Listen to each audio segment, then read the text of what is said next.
بناوی خدای بخشنده مهربان لیاره ملیار حمد و سنا و سپاس و ستایش بۆ ذاتی پاکی الله کە خاوەنی هەموو ناز و نعمەتەکانە. درود و سەڵات و سەلام بەرجێ بەسەر گیانی پاکی پێشەوەمان نوری چاو و تاجی سەرمان محەممەد المستەفا صلى الله عليه وسلم و لەسەر یار و یاوەرانی و لەسەر شوێن کەوتوانی تا ڕۆژی دوایی. سەلام عەلەیکم ورحمة الله وبركاته. عزیزانم خۆشەویستانم خۆشحاڵم ئەو جارەش بە خزمەتتان گەیشتمەوە لە دەرسێکی تر لەوانەکانی ڕێگای گەیشتن. ئێمە هەروە باسی نەخۆشیەکانی دڵ دەکەین، هەروە باسی ئەو حاجیبانە دەکەین، ئەو مانیعانە دەکەین کە لێ ناگەڕێت دڵمان بەرەو خوا بڕوات، کە لێ ناگەڕێت دڵمان منەوەر بێ بە نووری خوا، مشەڕەف بێ بە عەتا و بەخشیشی خودای گەورە، گەورە بێ بە ئیمان، پاک بێ بە ئیخلاص و دڵێکی مخبتەی سەلیمی مطمئین نەبێت. یەکێک لە نەخۆشیانەی کە بەداخەوە هەیتمان و ماڵیشی وێران کردین حەسوودیە. سبحان الله، حەسوودی نەخۆشیێکی ناو دڵە، گونا بینن ئەمن حەسوودم یان حەسوودیم ئێوە نابینن، لە ناخی خۆم دەزانم. بەڕاستی حەسوودی یەک لە گوناحە گەورەکانە و پێغەمبەریش عەلەیهی سەڵات وەسەلام زۆر بە وریایی ئێمەی لێ ئاگادار کردیتەوە، دەفەرمی ئیاکم وەلحەسەد، ئیاکم وەلحەسەد، ئاگاتان لە خۆبی، ئاگاتان لە خۆبی لە حەسوودی. لۆ یا ڕەسوول الله، لۆ فەرمی فەئین الحەسەد یەأکل الحەسەنات کەما یەأکل النار الحەطب. الله فەرمی لەبەر ئەوەی حەسوودی هەموو کردەوە باشەکانتان دەخوا، چۆن ئاگر ئەو دارە ئەستور و پەتەوە سبحان الله وای دەسووتێنی و ئەی کاتە ڕۆژ و هیچ قیمەتی نایەنیت. بەڕاستی حەسوودیش ئاوا کردەوەکانمان دەخوا. سبحان الله. ئازیزانم هەست پێی ناکەی ئێمە حەسوودین؟ دەزانی بابزاری با تعریفی حەسوودی بکەم، ئەو جایستا یەک دوو نمونەی دەیمەوە. دەزانی حەسوودی چییە؟ لەمە ڕەحمەتی خوایان لێبی زانایان تعریفیان کردووە، دەفەرمی تەمەنا زەوالە نیعمەت الغەیر، یعنی ئەتوو کە ببینی مقابلت یەکێک خوا نیعمەتێکی پێبەخشیە، جا نیعمەتی جەماڵ بی، نیعمەتی ماڵ بی، نیعمەتی جاه بی، نیعمەتی دەسەڵات بی، نیعمەتی هەر نیعمەتێک لە نیعمەتەکانی خوای گەورە پێی بەخشی بی، سبحان الله بەدڵ حەز دەکەی خوا ئەو نیعمەتە لێوی بستێنتەوە. لا إله إلا الله. تمنى زوال نعمة الغير أو نعمة المحسود، يعني تمنى دكي كخوا أو نعمتي لفلان كسي بستنتوا أما حسودية، يعني أو تسنزار أو خاطرة ما بدل هاتوا أو حسودية ما لدلوها ناوي بيدا بوا أغاش مال أخوانا بوا أو كسي حسودي دبا نشاني أوي رازيني بقسمتي خواي قورة. وأهم يقسمون رحمة ربك نحن قسمنا بينهم معيشتهم في الحياة الدنيا. خواهي قورة فرمي ايوا نعمة رحمتي خواهي قورة دابش لكن ايما نعمة رحمتي خومان دابش كدو ولا بيني بندكان من دي كواتك كتو حسودي بيك كتبي دتوي خوا او نعمتي لي بستين تو بيداتتو كواتا راسيني بو قسمتي خواهي قورة، هر راسينا بون بقسمتي خواهي قورة يقدر قناح قورة كان كباسي شي لكن ان شاء الله رازي نبون بتقسيم خداي قورة كفرة ما خير نبي أتوتسي رازي نبي بقسمتي خواي قورة أتوتسي ستة تزاهي كتايا كمال زمالي كتايا لكن خواي قورة رازي نبي بوي كخواي قورة أو تقسيماتي رحمتي خواي قورة خوي كردوه. أو زور خطرة براسي زور زاران دبيني أقران كان، يعني دعاة كان بيكوا، ملايا كان بيكوا، خطيبة كان بيكوا، مهندسة كان بيكوا، دكتورة كان، محامية كان، أو أنا أقراني يكترن، أو أنا حسوديان لبرامبر يكتر زورة كهو بيشن كهو منديل كهو فكر أوانا زياتر حسودي بيكتر دبن يكفي شدكن يكشتي أنزام ددن بتعيبتي أهل علم بتعيبتي دعاة حيفا حسودي هبي والله حيفا والله قد خدنا بإنسان حسودي هبي باش أقر أمن ببين داعي يكسر كوتوا ببين ما ملافات الشعر السيدي ببين معازي كاروان ببين ما ملافات شارع زوري ببين ما هر ما مستایق لو ما مستایانی هولێری سلێمانی دهۆکی هەمویان هەموو ئەو دوعاتانە کە دەبینم خوا تەوفیقی دای تێ کە دەبینم خوا سەرکەوتی و کوردیە لە دعوەکەی تخوا ئەمن بێم حەسوودی پێ ببەم بەوەڵڵە ئەوە گوناحە باشە ئەسڵەن ئەم تەمەنا بکەم خوا لەوی بستینتەوە کاکەوە ئیشی تو دەکە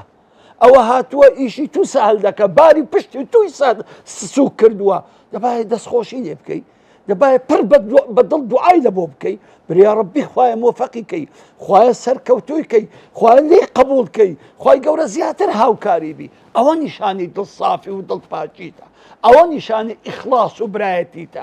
نەوەک تەمەنا بکەی ڕقە لێ ببتەوە برێ بزانە خەڵک و جێ لە فلانی ڕادەگری بزانە ئەیلۆ جێ لە من ڕاداگرن ئەمە زۆر خەتەرە ئەم حەسوودیە بەوەڵڵا زۆر خەتەرە تا ئینسان دەبی بەڕاستی زۆر ئاگای لەخۆبی ئازیزان یعنی ئەگەر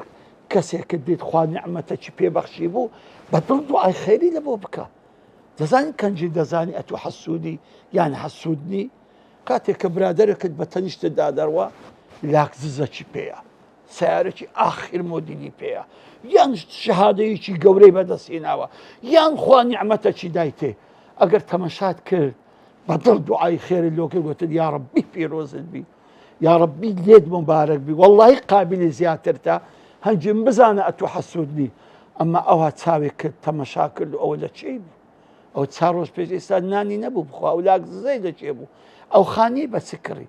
ئەو لاف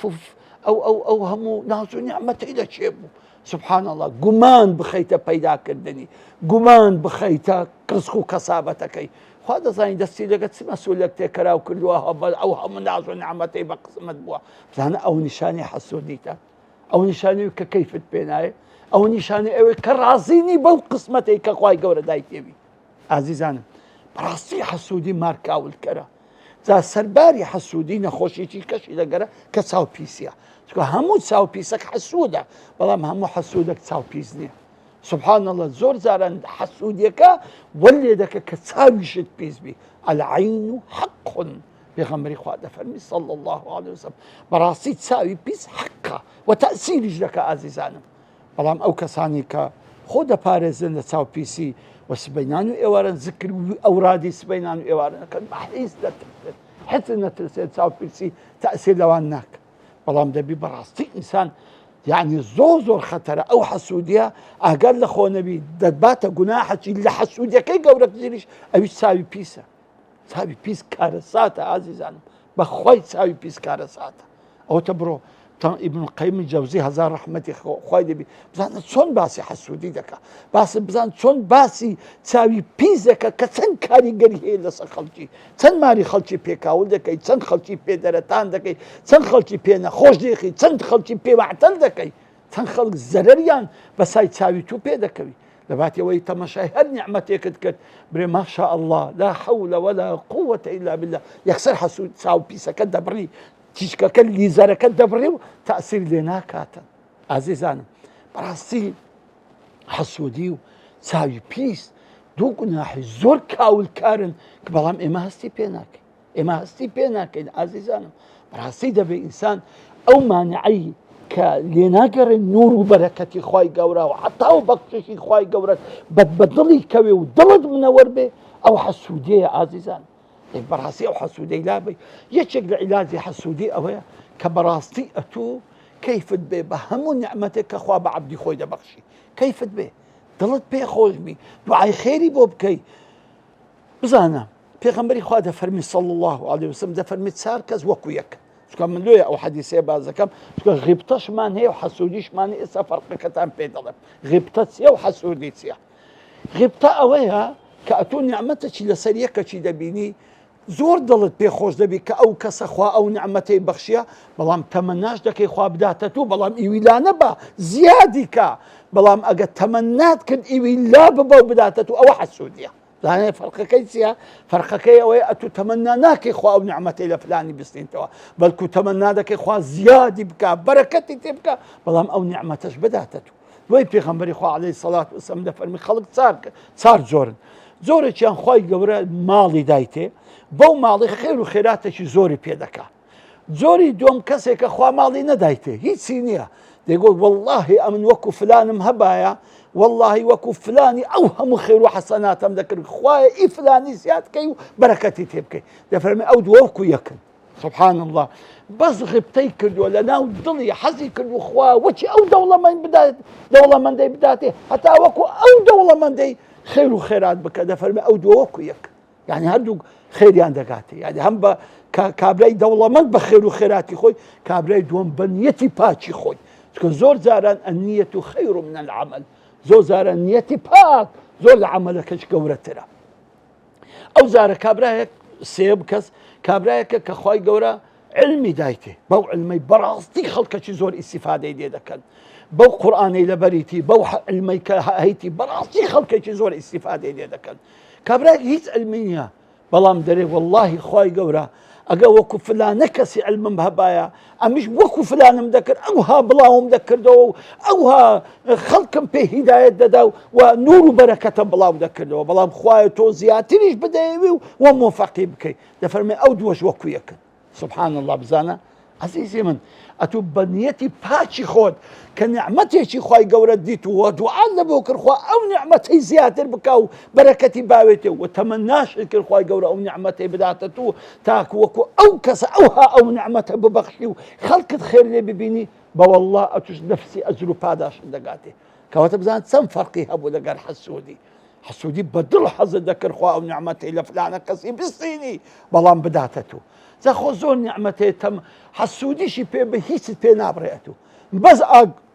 اقرك وبخد خد دسو تاني حسودي اقرا لو يديت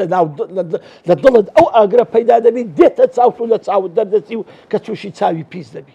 كواتا اتو اقر تمنى بكي خلق او نعمتي كهيتي خوالي بستيني اخوان خوان نعمتك ناداتتو برا خو نعمتك ناداتتو كناداتتو اتو بس ستان لو دبينيتوا بس غمو بجارو منا راحتي بو دبينيتو خو هيت سلونا منيتوا كواتب براستي باباي سالك باباي صوفي باباي كا ديوي او سير سلوك بكا حيف حسودي لدلدابي كواتي كميشن دبي رازي بهمو تقسيماتك كاني خوي قورا كبين لبين عبدك كاني خوي كردي او جوان كردي او دولمند كردي او قورا كردي او عالم كردي او بدا صلاة كردي او كرسي دايتي او زاهي دايتي او كمالي دايتي او جمالي دايتي بكيف خويتي خوي قورا كسي جنات واني حساب لك خوي قورا بك وهم يسألون لا يسألوا عما يفعل وهم يسألون وكز ناتواني حسابي لك خوي قبر بك هر إيشك دكا بلكو ايوه برسيارن سؤال تاني دكري كاتي يكميشت لو براسي او اقري حسودي لضل الدرسي مال دويرانك دبي تسبكي دبي رازي بهمو تقسيماتك هاني خوي قبر يكو لفظ لدونيت دري كاتي كنعمتك دبين بري خوي هل بخود دزاني اما تسمع بخود دزاني ديار او بياو لايقتي او هبي ديار خوي بخود برحمته بزي خود دزاني كاو عبديتو او بي بخشي خوي مبارشي كيدي خوي خيري اللي ببيني خوي خوشي اللي ببيني خوي ويلي بكي حفظ ستري بكي يا ربي اگر براسيتو بمشي ومعاملات لقر بندكاني خواو بنقر نازو نعمتكاني خواي قوركت براسي او وقت حسودتي يستدلنا مني وباشان بدل دعاء خيري لبوبكا بدل دعاء خيري لبوبكا اگر شيطان مستي خطوتك حسوديك البناو ضلت بيني يكسبري الشيطان راوستا او ايشي خوايا نكي زفر بدلم ببايو حسوديكم توشكي نكي توش او جناح قورم كي الشيطان بروليم دور كوا أعوذ بالله من الشيطان الرجيم خوايا بنادى قرم بتقول وسوسة شيطاني كده يتوشي حسوديمك أو خوا دايتي أو خوا عطاي بي فرموا ئەو خوا بە مەسلحەتی دەزانی کە ئەو عەبدە هەیبی ئەمە نەمبی چونکە مامەڵەکردنی خوای لەگەر بەندەکانی خۆی مطلقاً ڕەحمەتە، مطلقاً ڕەحمەتە سبحان الله، مطلقاً بە ڕەحمەت تعامل لەگەر عەبدەکانی خۆی دەکات. واللهی ئەگەر بداتێ یان نەداتێ، ئەگەر ساغ بی، ئەگەر نەخۆش بی، ئەگەر ئازاد بی، ئەگەر گیراو بی، ئەگەر هەر شتێک بی، یعنی هەر حاڵەتێک بی عەبسێکیکەوە هەمووی ڕەحمەتە. والله ئەمە نازانین. بۆیە لە حەدیثێک داهاتووە کە ئیبن رەجەبی حەنبەلی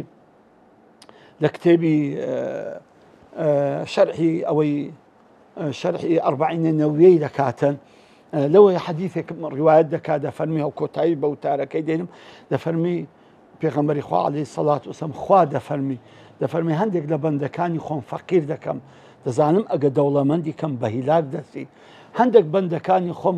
دەوڵەمەند دەکەم چکۆ دەزانم ئەگەر فەقیری کەم بە هیلاک دەستی، هەندێک بەندەکانی خۆم ساغ و دروست دەکەم چکۆ دەزانم ئەگەر نەخۆشی بێخم تووشی بەڵای کەم بە هیلاک دەستی، و هەندێک لە بەندەکانی خۆم بەردەوام نەخۆشی دێخم یان تووشی بەڵای دەکەم چکۆ دەزانم ئەگەر ئەو بەڵایانی لەسەر نەبیتن بە هیلاک دەسی. کەواتە ئازیزانم خوا بە مطلقی ڕەحمەتی خۆی تەعامل لەگە تۆ دەکا، دەی ئەتوش بەو پەڕی دڵسافی و ڕازی بوون بە قەزا و قەدەری خوا مامەڵە لەگەر بەندەکانی خودای گەورە بکە، تاکو دیدار و باسکردنی نەخۆشیێکی تری دڵ بەخوای گەورەتان دەست بێرم. سلام عەلەیکم وەڕەحمەت الله وبەرەکاتوه.